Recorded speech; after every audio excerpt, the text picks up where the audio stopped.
Get lost. Thousands and tens of thousands of people just quitted, moved to another place and left the house. Take it. The banks took it. They wanted to sell. So tens of thousands of houses on the sale. So the prices went even more down. And many small banks got bankrupt. People lost their savings. And the economy got into danger. So the Federal Bank decided to interfere, and they said, we're ready to give a guarantee for the saving of people for any bank to change the policy of its credit. You have to go on much safer policy. Even the bank of Michael decided to change its policy. They called Michael and said, you have an excellent company, an excellent business, but you are too shaky for our new policy. You have to reduce your credit drastically. How much? So they made calculation how much is needed to stabilize the system, and it seems that Michael knew very good economy, right? They came to the same conclusion. You have to bring $100 million. So far it's a private company. Find yourself a partner, and later on go to the stock market. But now find yourself a partner. You have 6 months to get $100 million. So he started very intensive negotiations with a few groups. Very tough time. After 5 months now, he's very close to end the deal. But the tension is unbelievable. One of these evenings, the agent drives him and he sees it with a terrible headache. He says, why? So he tells him it's a business problem, etc. The day after, they play tennis and he's dizzy. He says, why? Headache. Why? 2 days headache in a row. Well, it's too much. We go to the doctor. Well, relax, it's just for my business. No, it's too much. We go to the doctor. So the day after, they go to the neurologist. He checks him and says, well, it seems everything is fine. Still, just to make sure, take a day off, take a pill, relax. You give him a pill. Do you know who is this guy? His worth is $100 million. And you give him a pill. You check him from the nails of his foot until the hair of his head. Do you understand that? You do a CT, MRI, I don't care what. You don't leave 1 centimeter in his body without a checking. So he goes to very intensive tests. Next Tuesday, the results. Fine. And eventually, negotiation ends in a very positive way, and there is a partner now that gets into the picture. But he says now, for the first stage, he doesn't put really the cash, $100 million, but he puts shares of a value of $100 million. And the 3 weeks left, representative of the investor and the bank would go to about 100 branches, to each place just one a day, and would check what is income in by the cashiers to see that it fits what is recorded by the books according, let's say, within a certain standard deviation. And if it's so, by the end of the 3 weeks, the bank is allowed to cash the shares and the deal is done. Tuesday morning, they meet by the bank. He brings the shares, the 2 lawyers, the contract. Michael obligates himself to run the business at least for 5 years. They drink l'chaim. The deal is done. Well, everybody goes out. Just Michael stays with the manager of the bank. He comes in and hugs him. He says, I'm so proud to be a friend of yours. You're a genius. Now you made it. You're a real millionaire. Noontime, he goes with his wife to a restaurant to celebrate the achievement of his life. In the afternoon, he goes to the doctor to meet the agent. He comes to the doctor, he says, the tension is over, no headache, we made the deal. You can't believe how relaxed I am.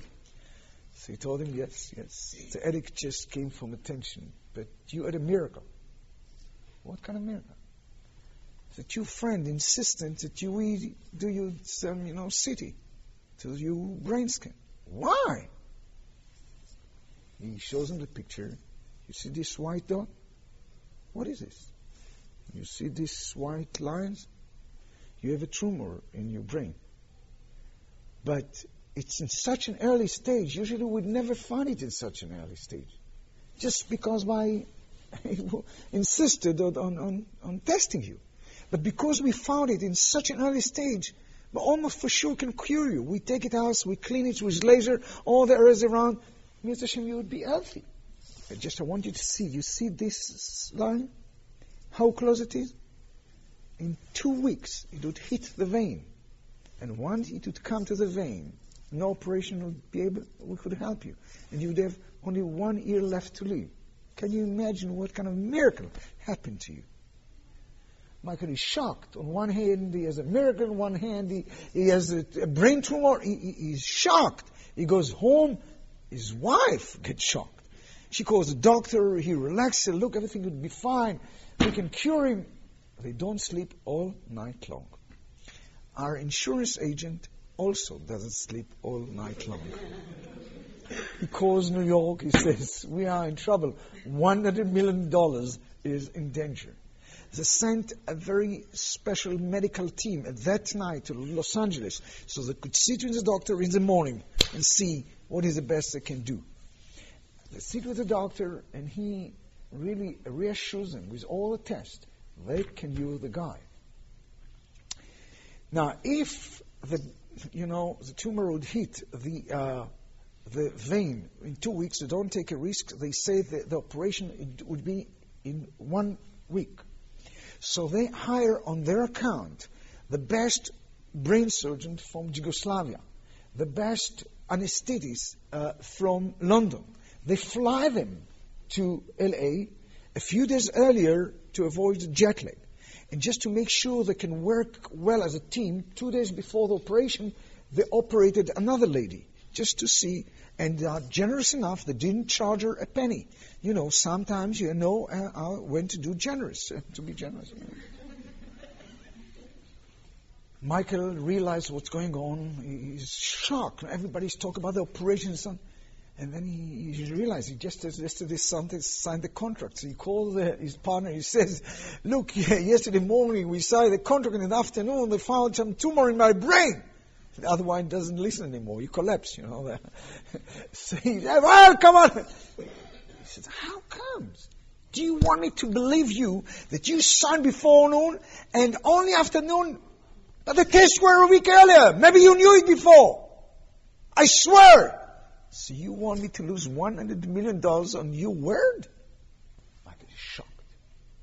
The guy goes to the court and gets an order to the bank. So the bank is not allowed to cash the shares for 6 months until the guy is cured and stabilized. So now he's in danger. They have to sell it, the whole company. So he flies with the manager of the bank to Washington, gets all kind of connections with senators, etc. Could they influence the federal bank to give him time for 6 months? No way. Business is business. Flies back. He's shocked. All of a sudden his whole life is like a domino. Looks stable, but once it falls, plop, plop, plop, plop, plop, plop. He comes home, he's not able to tell his wife what happened. He goes all night long from a hole to wall, like a tiger in a cage. She thinks he is afraid of the operation. He says, Michael, relax, the operation will succeed. And all of a sudden he bursts down and says, I wish I died in the operation. Michael, why do you talk like that? She called Joe, her uncle. Joe, you must come. He was a friend of the family. You must come. Michael is in trauma. He comes, he asks, Michael, why do you want to die? The operation will succeed.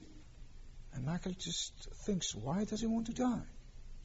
And then he realized, would he die? His insurance company would pay $100 million. It would cover the debt in the bank. And then he's out of trouble. And he will be a millionaire. Is it worthwhile? But how can he die in the operation? All of a sudden, he says, please, wait a minute. You go to the bathroom, you open the closet, and you find that still the anti-headache drug that his friend died of, he still has it. If you take the drug 3 days before the operation, they would not find it in a blood test, and you'd not wake up. And you would be a millionaire. Is it worthwhile? He doesn't know. He comes to Joe, says, thank you for coming. I was really in charm. I relaxed. Thank you. I calmed down. In the morning, he calls his lawyer. He says, you have an unbelievable job. In one day, you have to prepare a will and trustees, everything, for $1 million in one day. This guy work a team for full 24 hours. And the day after, he comes, and there is a will. If something happens to him, he takes the money of the insurance company, cover the debt, and he announced the company for sale under no pressure. And after a few months, he probably would get $1 million. $1 million. And out of this money, he wants to build a university on his name. The Michael Berko University, a hospital named on him, the Michael Berko Hospital. There would be a fund to support young scientists. There would be a fund to support young artists. There would be a special center to develop nutrition for undeveloped countries. All this would be a fantastic campus. And all TV teams from all over the world come for the inauguration of the campus. And he's called to cut the red strip. But he won't be here. Is it worthwhile? He doesn't know. He signs a will, but he has to decide, is it worthwhile? Should he take the pill or not? He comes home, he tells his wife, tomorrow, I want to be by myself. Because the day after, this is the third day before the operation. So this is the last day he can decide if he wants to take the pill. If you take it later on, it will be found in the blood test. And in the morning, you go to the bathroom, you take the pills, put it in the pocket, and he goes out.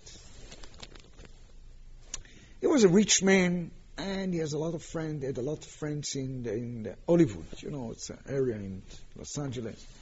So he walks to one of the rich restaurants. He sees his friends. Well, come on, Michael, let's have a drink. Well, guys, I must tell you now, I'm in a very serious mood. Could you help me? I have to know what is the meaning of life. Michael, relax. This kind of question you ask when you go to pension. You shouldn't really enjoy life. Yeah, but you don't understand. First of all, I have to make a decision now.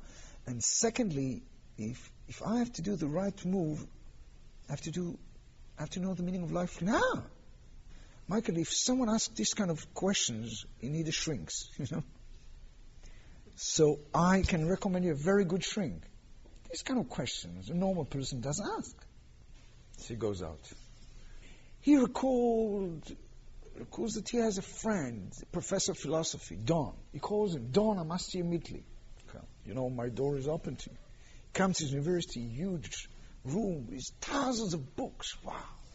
Says, Don, you're my friend. You know, I never get interested in this kind of thing, but now I must. Please tell me, what is the meaning of life? I'm sorry, I don't know.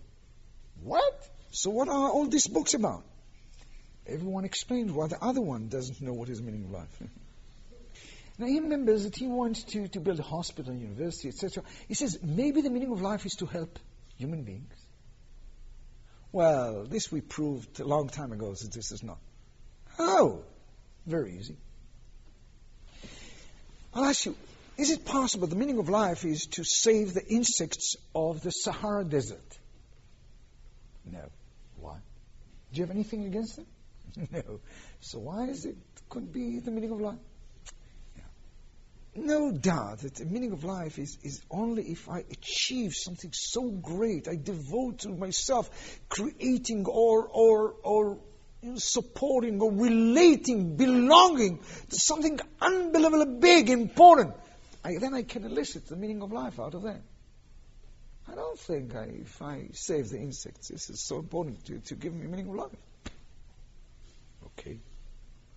Now, so just imagine there is no meaning to the human being life. So what is the meaning to help them? To be just like they help the insects of Sahara. So the meaning cannot start by helping. Because if you are not important, if you don't have a meaning, there is no meaning to help you. Michael gets shocked. the last day of his life is just to start learning philosophy, and even that would not